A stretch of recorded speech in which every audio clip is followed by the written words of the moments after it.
update for our viewers. I'll just come back to you. A quick update that's coming in from the Supreme Court is that the judges have arrived for the hearing.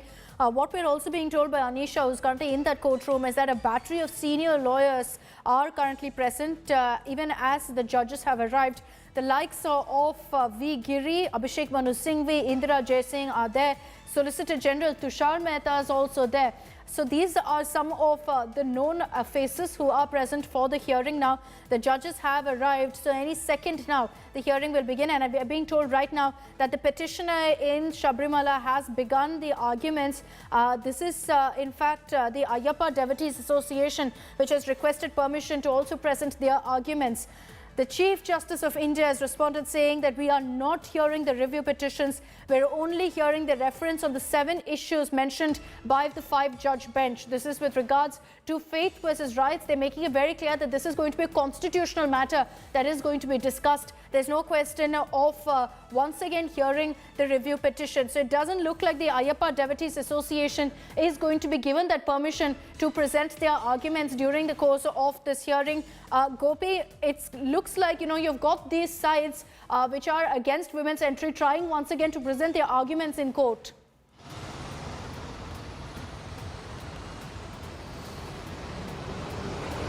Well, absolutely. That is what we are actually understanding from the inputs given by Anisha Mathur, because the Chief Justice of India has made it clear that we are not hearing the review petition. So that is actually a symbol and a signal that this particular bench is not going to issue or consider on a single on any single issue, because they are going to look into the broader aspect and the 7 aspects which were referred to them, and that will not just be limited to Sabrimala, but that will include other specific issues as well. So this also gives us a sense that the review petitions against the September 28 verdict in favor of Sabrimala verdict will be considered only after these 7 matters of references are actually settled by this 9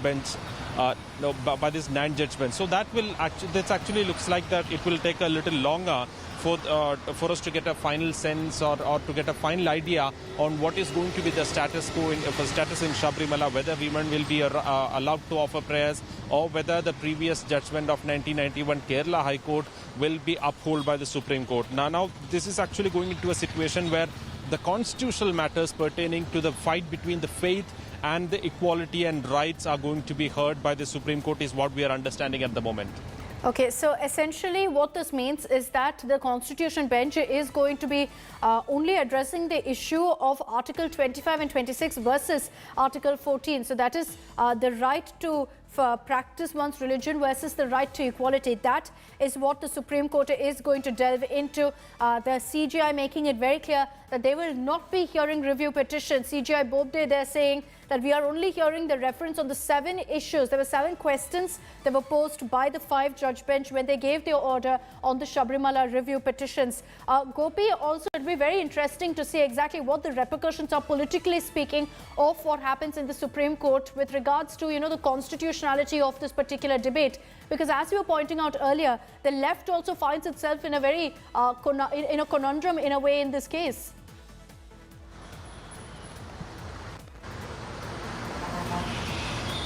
Well, absolutely. We must actually look at 2 hypothetical scenarios. One is that the Supreme Court will, after the 9-judge bench resolve these 7 particular issues which were referred to them, then we will go back to the review petitions, and if those review petitions are actually rejected or disposed of and upholding the September 28 verdict of the Supreme Court which allowed women, then that could be a new history in the making. Then we must be looking at a scenario that there will not be any possibility of challenging that particular verdict, because the 9-judge bench has already made it clear that women should be allowed, or equality should be given prominence. Now that is one hypothetical scenario. The second hypothetical scenario is the just opposite or the just reverse.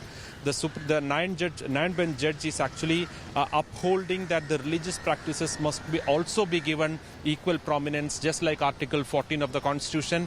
Then again we might see a scenario when the review petitions are admitted, heard, and finally, based on the reference of this 9-judge bench recommendation, the Yes. women's entry will be stopped in Sabrimala and status Okay, quo so- before 2018 will be maintained. Okay, Now, Gopi, if stay that- with us. Deepa Ishwar, activist, is joining us on this broadcast. Deepa has been opposing women's entry into the Sabrimala temple. Deepa, what are your expectations from the hearing today in the Supreme Court?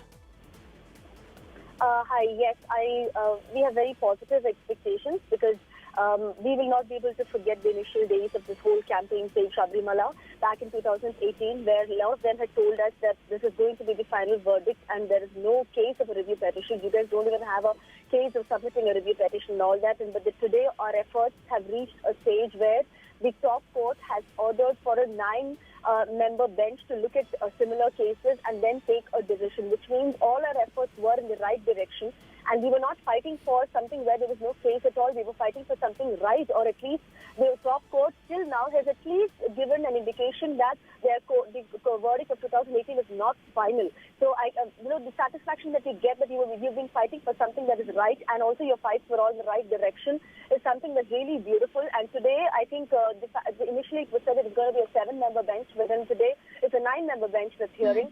And that in itself, definitely, it's a positive direction because any sort of a bias or any sort of, for the lack of another word, any sort of agenda or a foul play or anything can be ruled out because it's a 9-member, it's a large bench that's hearing it, and it will be very difficult to bring in something which is, not right. No, but Deepa, perhaps there was no question of bias or agenda even before, whether the bench is smaller or not. But today, the focus is going to be only about constitutionality. It's not about emotions of the devotees. It's not about any of that, because even any attempts to make arguments with regards to, the review petitions has already been shot down by the Chief Justice of India. So it's really going to come down to really what the tenets of the Constitution says. That's right, but then it's very clear that this is not only about Constitution, because if it was only about the Constitution, then this whole review petition or this whole case would not have reached where we are today. So obviously there is another angle to it, and it is the other angle that is being looked into. Of course, keeping constitutionality in mind, how far is it possible to just look at religious beliefs, faiths and traditions it's only through the eyes of the Constitution is what the court is trying to say today, is what I believe. Because if you're looking at it only through the Constitution angle, then obviously the review petitions would not have been admitted, and obviously the hearing would not have happened. So there is another angle that the court is trying to see, and that's what we all need to wait and see. Okay, Deepa, thanks for joining us. Let me once again take this across to Gopi. Gopi, arguments continuing there in the Supreme Court. You've got the Chief Justice of India reprimanding a couple of parties there, stating that you cannot start on the basis of objections.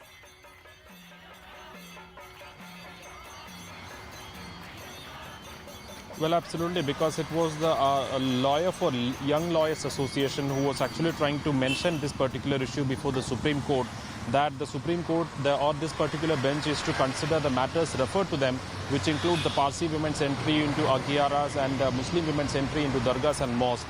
And however, these particular cases have not been listed before the court is what the lawyer for Young Lawyers Association was trying to tell to the Chief Justice of India. And the Solicitor General has responded to it that the people who does not have locus standi should not be allowed to speak. So we do not really know if this SG was trying to stop Advocate R.P. Gupta from speaking. And in response to that, actually the response from the Chief Justice is very interesting, because we are not really seeing a very aggressive response from the Chief Justice. In the past, we have seen that Chief Justice making at least some harsh comments, or actually trying to ensure that the other lawyers are not really trying to bring up unnecessary issues. He is actually starting by saying that don't assume that things will go wrong. Have patience. We will hear all of you, or we will hear all those issues and address us on the questions of law if you are entitled to be heard. So the Chief Justice is also seems to be taking on, or going ahead in a very soft approach.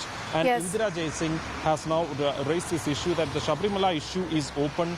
No court has declared that the 2018 judgment incorrect, and subsequent issues will arise only after the review is decided. Now that is very interesting, because recently, a month back, we had the petitioners, including Rahina Fatima and Bindu Amani, who approached the Supreme Court seeking an interim order or seeking a clarification on what is the status on Sabrimala. And the Chief Justice on that day had made it very clear and told them that you be patient, let the court resolve these issues, and then we can take those forward, was what the court has said on that day. Now, Indira Jaising seems to be making a very similar point, and the questions as framed by the court are purely academic in nature and cannot lay down legal ratios. So, we are not really sure if the argument has begun, but the lawyers from each side have started raising their issues or raising their points towards the Chief Justice, and we are still waiting to have a confirmation on whether this is actually form of a formal argument.